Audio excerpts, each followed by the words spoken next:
광주시와 전남도가 지난 22일 긴급 협의를 개최해 서남권 공항의 활성화 대책의 병행 추진을 촉구했습니다. 하이패스 개통과 동시에 제2순환도로를 이용하는 환경 친화적 자동차 통행료가 50% 할인됩니다. 본격적인 무더위와 장마의 시작으로 수족구병의 유행이 지속됨에 따라 음식 익혀 먹기 등 개인 위생 수칙 준수가 당부됩니다. 여러분 안녕하십니까? GTN 뉴스입니다. 정부의 동남권 신공항 발표와 관련해 광주시와 전남도가 서남권 공항의 활성화 대책 마련을 공동 촉구했습니다. 양 시도는 지난 22일 긴급 협의를 개최해 정치권과 중앙부처에 서남권 거점공항인 무안공항 활성화를 위한 대책을 마련해 줄 것을 강력히 요구하기로 의견을 모았으며 국제공항을 인천 김포, 김해, 무안공항의 3각축으로 재편하도록 하고 광주공항의 국제선의 무안공항 이전 시 정부에서 약속한 활성화 대책을 이행해야 한다고 주장했습니다. 또한 무안공항을 활성화하려면 국제선 기능 강화뿐 아니라 호남고속철도 2단계 노선의 무안공항 경유, 활주로와 터미널 등 공항시설 개선도 필수적이라고 요구했습니다. 제2순환도로를 이용하는 전기, 수소연료전지, 하이브리드 자동차의 통행료가 50% 할인됩니다. 광주시는 제2순환도로 하이패스 개통과 동시에 환경 친화적 자동차 통행료를 감면키로 했으며 송암 유덕업소는 7월부터, 소퇴 영업소는 9월부터 통행료가 감면됩니다.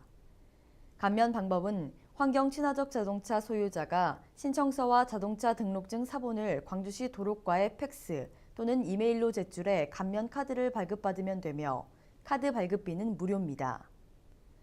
감면 카드는 선불 교통카드인 한페이 카드로 발급되며 감면 식별과 결제 기능을 갖춰 시민들이 편리하게 이용할 수 있을 것으로 보입니다.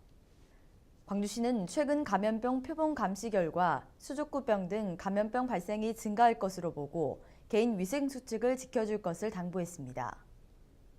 현재 광주시 수족구병 표본 감시 결과 외래 환자 1000명당 수족구병 환자 수가 지속적인 증가 추세를 보이고 있는 것으로 나타났으며 8월까지는 이러한 유행이 지속될 것으로 내다봤습니다.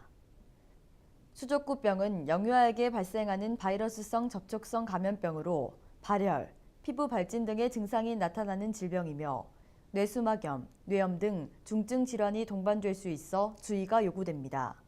그 밖에도 본격적인 무더위가 시작되면서 오염된 물이나 음식물 섭취로 인한 수인성 식품 매개 감염병 발생이 증가될 것으로 예상됨에 따라 손 씻기 등 감염병 예방 수칙을 준수해야 합니다.